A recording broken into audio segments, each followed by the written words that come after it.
wabarakatuh. Waalaikumsalam warahmatullahi wabarakatuh. Perkenalkan, nama saya Siti Fatima, NPM 719720192. Dan perkenalkan dua murid saya yang bernama Siti Abila dan Azifa Kamalia. Nah, baiklah, di sini saya sebagai ibu guru akan menjelaskan tentang simbiosis. Nah, untuk lebih lanjutnya, mari kita memulai proses pembelajaran. Halo anak-anak. Halo Ibu. Bagaimana kabar kalian saat ini? Baik-baik saja. Alhamdulillah. Nah, sekarang Ibu akan menjelaskan tentang simbiosis. Kalian tahu apa simbiosis itu? Tidak. Tidak tahu? Ibu di sini akan menjelaskan tentang simbiosis dan macam-macam simbiosis, serta contoh-contoh yang termasuk dalam simbiosis itu apa saja. Tidak ada makhluk hidup yang memenuhi kebutuhan hidupnya sendiri. Misalnya manusia. Manusia untuk dapat bertahan hidup itu membutuhkan bantuan dari buah-buahan, makanan, ataupun dari hewan. Sementara itu, hewan di perairan dan tumbuhan tidak dapat hidup dengan baik tanpa bantuan manusia. Pada bab ini, kalian akan mempelajari tentang hubungan antara makhluk hidup yang berbeda. Hubungan saling membutuhkan ini menciptakan sesuatu yang khas. Hal tersebut juga menunjukkan betapa Sang Maha Pencipta telah merancang dan mengatur ini dengan sempurna. Semuanya makhluk hidup di bumi itu saling ketergantungan ataupun saling membutuhkan.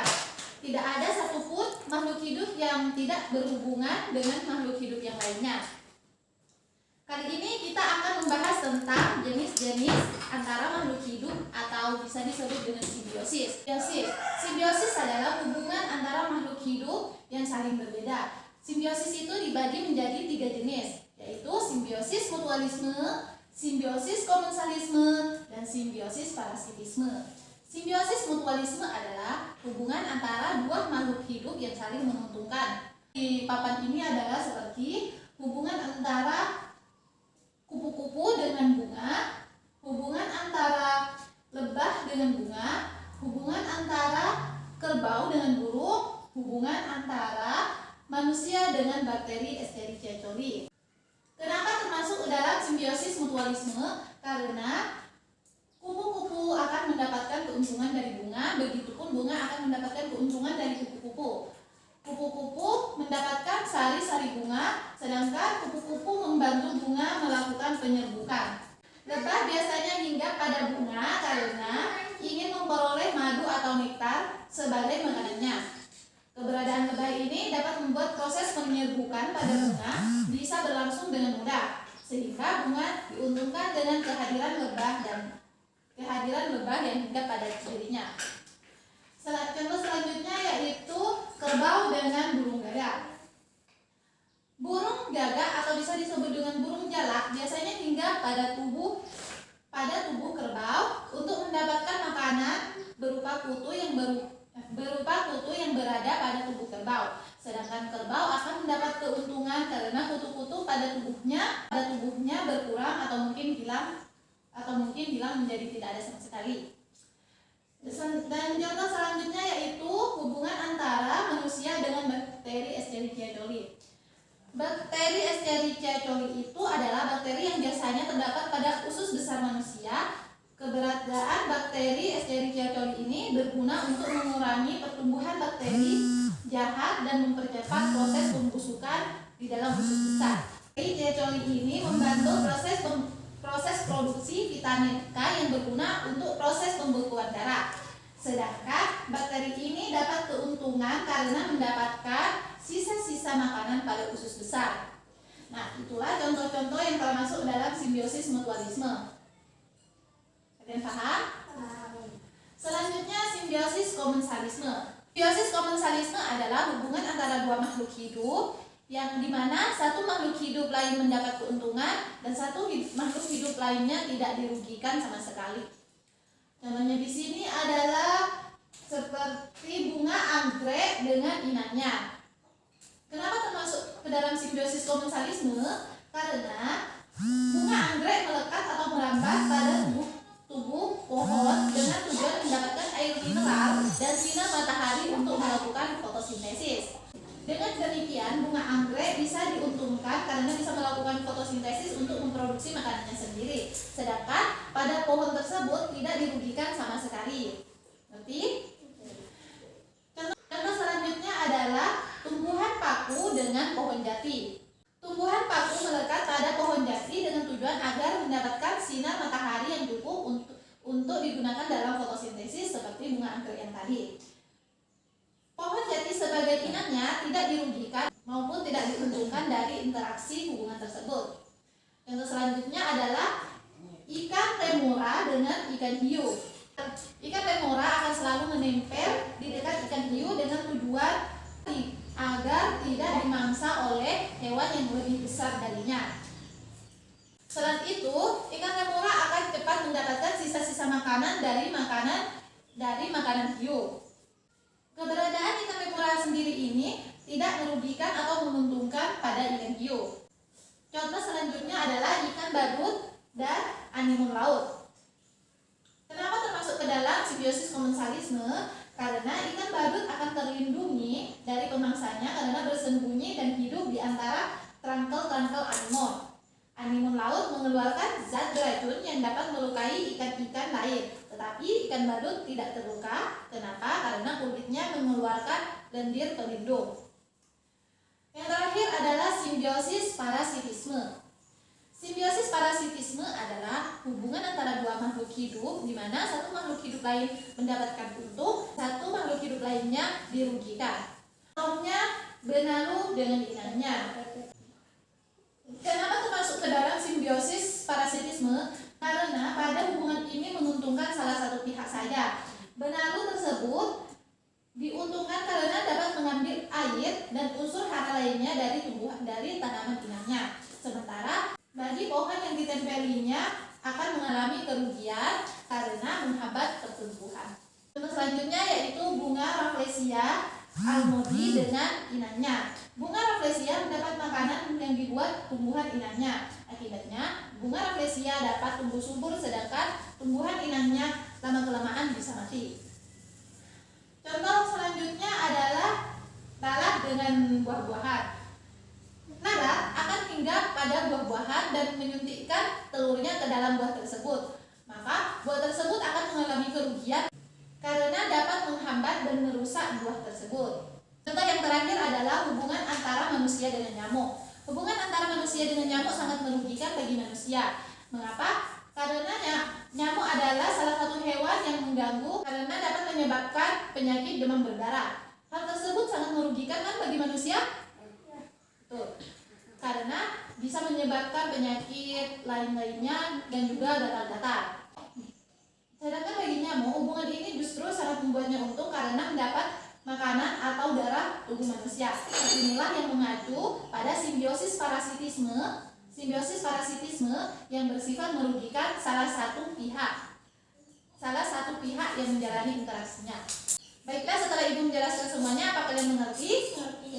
Dan apa kalian paham dan mengetahui gambar-gambar mana yang termasuk dalam simbiosis, mutualisme, komensalisme, dan parasitisme? Mengerti? Dapat diingat? Dan selanjutnya adalah kalian coba mendekatkan tulisan-tulisan simbiosis ini pada gambar-gambar yang menurut kalian termasuk simbiosis itu yang mana? Kalian dapat memilih kertas tulisan simbiosis ini dan menempelkannya pada gambar-gambar yang termasuk dalam salah satu simbiosis. Ayo, silakan memilih dari Nabila.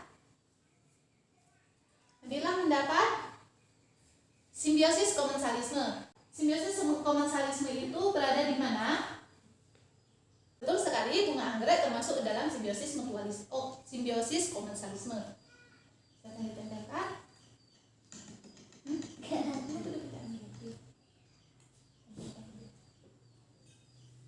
Tempelkan di atasnya. Ya, seperti ini tampilannya. Sekarang Najifah memilih. Najifah mendapat simbiosis parasitisme. Coba tebak gambar mana yang termasuk dalam simbiosis parasitisme. Betul sekali, hubungan antara lalat dan buah termasuk dalam simbiosis parasitisme. karena menguntungkan salah satu pihak dan salah satu pihaknya lagi dirugikan.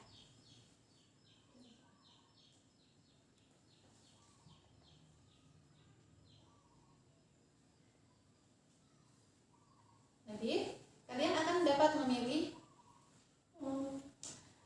simbiosis mutualisme. Gambar manakah yang termasuk simbiosis mutualisme, Nabila? Betul sekali, hubungan antara kupu-kupu dengan bunga termasuk dalam simbiosis mutualisme. Silakan ditembakkan.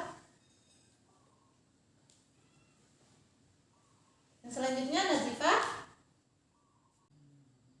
Nadifah mendapat simbiosis mutualisme. Gambar manakah yang termasuk simbiosis mutualisme?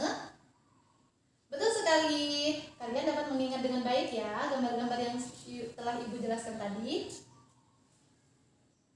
Di sini Nadifah memilih gambar lebah dengan bunga. Betul sekali karena simbiosis lebah dengan bunga adalah termasuk simbiosis mutualisme.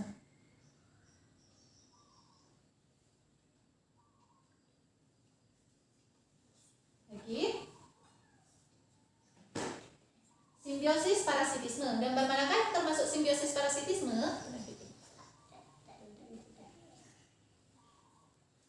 Bunga rafflesia dengan inangnya. Betul sekali, bunga rafflesia itu termasuk simbiosis parasitisme. Sini biar Ibu.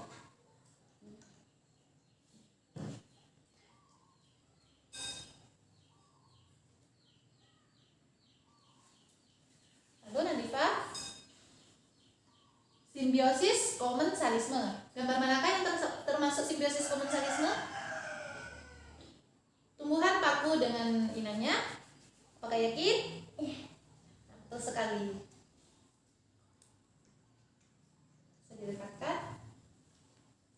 Media ini adalah cara Ibu untuk mengingatkan sebagai umpan balik dari pembelajaran yang Ibu jelaskan tadi, agar kalian dapat mengingatnya dengan mudah. Silakan memilih lagi.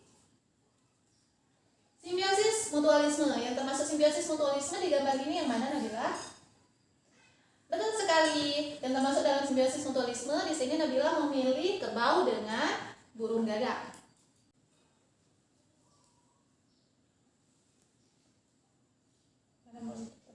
Ini tinggal 2 kertas. Jadi kalian bisa memilih untuk yang terakhir.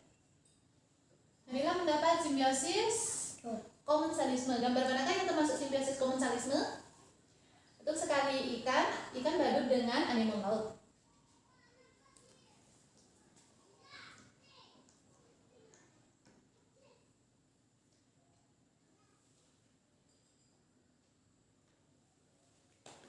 Dan yang terakhir, Nadifah mendapat simbiosis parasitisme.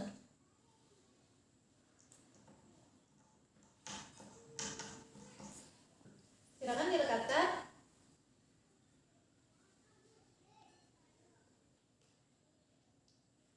Ini semuanya sudah direkatkan.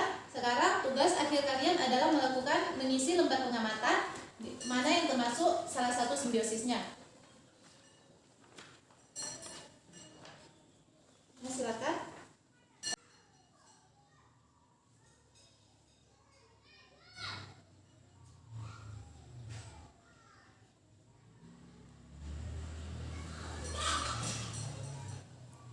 Ada yang bisa Ibu bantu?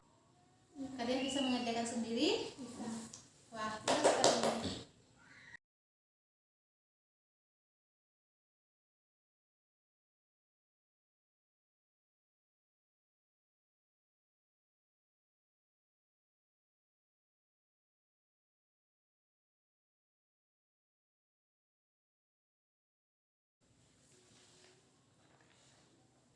Coba Ibu lihat.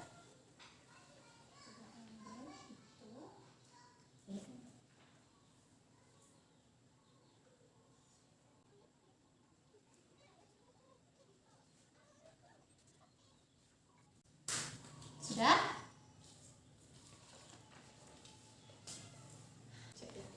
Seperti ini hasilnya. Dan yang terakhir adalah penutup dari pembelajaran ini.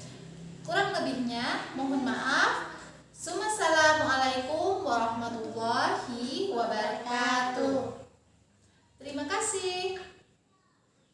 Terima kasih. Terima kasih.